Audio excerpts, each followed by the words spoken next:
Magandang araw sa inyo lahat mga bro. Muli maraming salamat sa Diyos sa panibagong pagkakataon na pinagkalob sa atin para makagawa ulit tayo mga bro ng mga panibagong kalaman patungkol sa ating mga motor.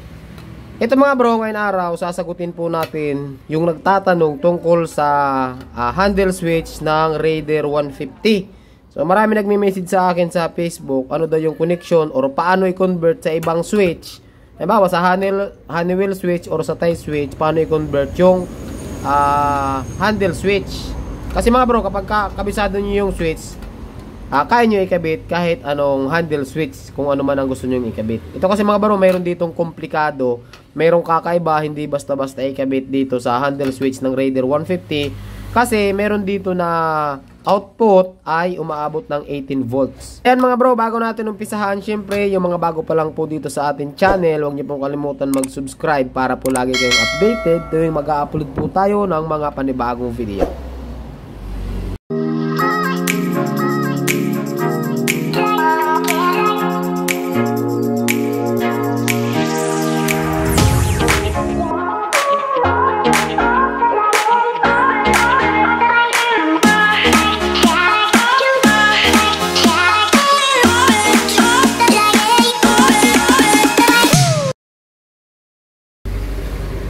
Ayan mga bro, bale, meron tayo ditong handle switch ng Raider 150. Kung mapapansin nyo mga bro, tinanggal ko na yun doon sa kaha or doon sa mismong pindutan para mas maintindihan nyo, para makita nyo kung saan papunta yung bawat wire dito sa switch. Kasi, ito mga bro, ito alam ko na to, gagawa ko nga lang ng video para sa inyo or para doon sa mga naka-Raider 150 na gusto malaman kung ano yung function ng bawat wires.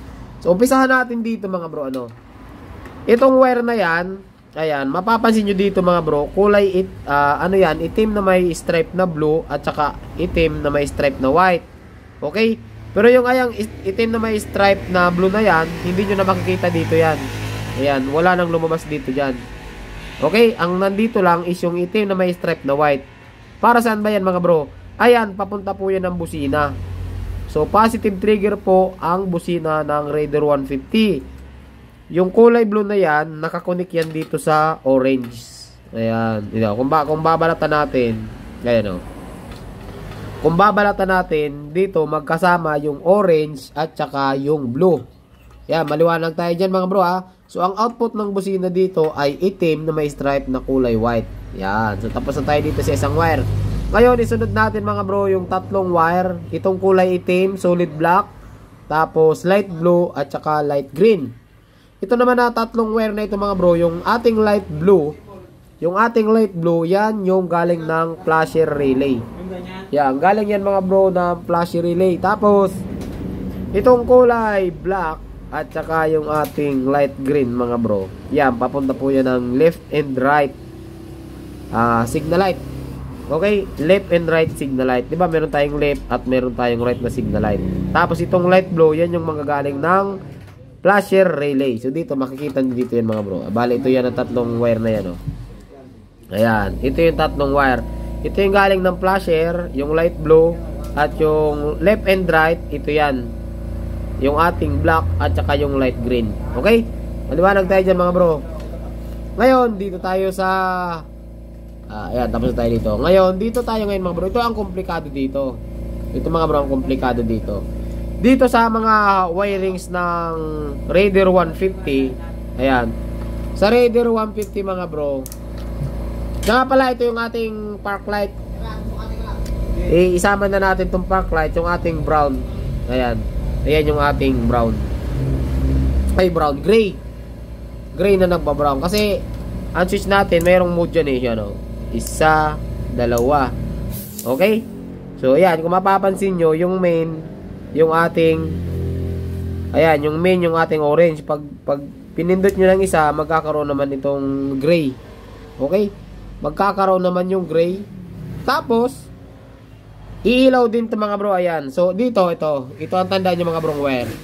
Sa harness ng Raider 150 sa switch, mayroong nakasama doon or mayroong dalawang wire na magkahiwalay. Yun yung yellow na may stripe na black at saka yung yellow na may stripe na kulay red. Ito mga bro, kapag isinagad nyo, di ba pagka dito, Pagka dito, ayan, ilaw lang itong itong gray. Ngayon, pagka sinagad nyo, magdidikit itong dalawa.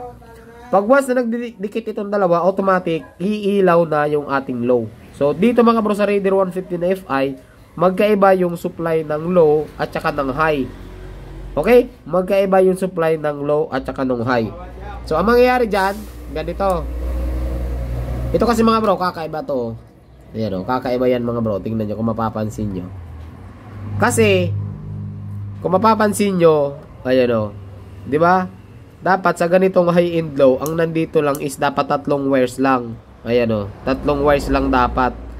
Pero kung mapapansin nyo, bakit ito naging 4? Di ba? Ang nangyari kasi dito mga bro, pag once na naka-high tayo, iba yung pinagkukuha na ng supply ng indicator ng high.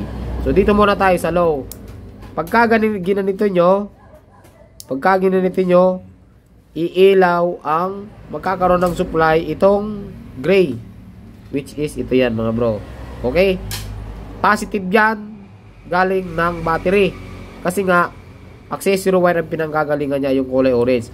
Kapag sinagad nyo, magkakaroon ng kontaktong dalawa, yung ayan o, yung dalawang yellow na yan, yellow na may stripe na black at yellow na may stripe na white. Ayan. Okay mga bro, yellow na may stripe na white. Pagka nagdikit yan, automatic, iilaw ang ating low. Ngayon, ito mga bro, ang komplikado. Ngayon, kapag pinindot nyo yung high, mga bro, ayan, pagka pinindot nyo yung high, meron tayo ditong solid na yellow. Ito mga bro, ang solid na yellow, yung yellow na may stripe, ito.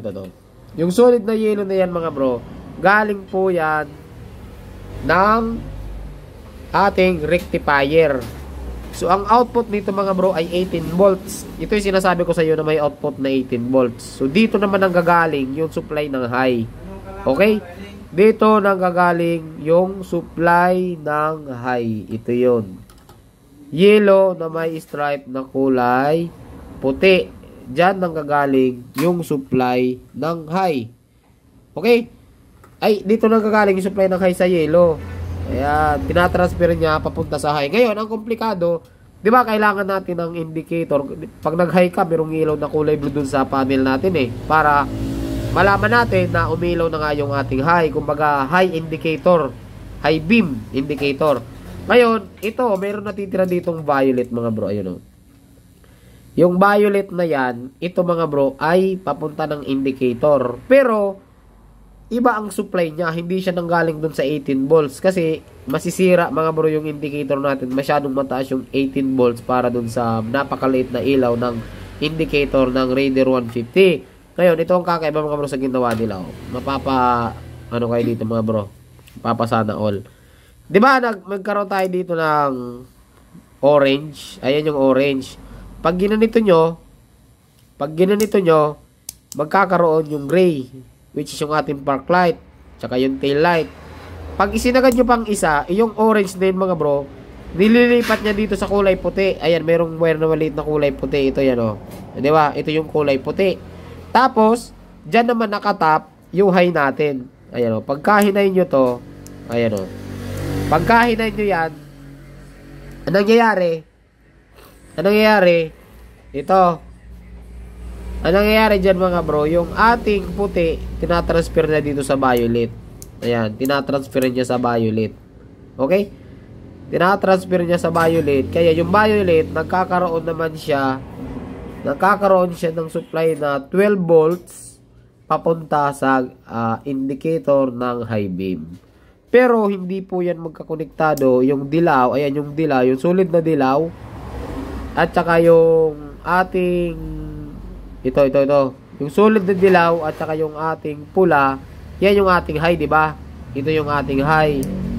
Yan. Yung ating high, ang pinanggagalingan ng supply is yung solid na yellow. Magkaiba po sila dito. Ayan. Magkaiba po sila dun sa puti. Itong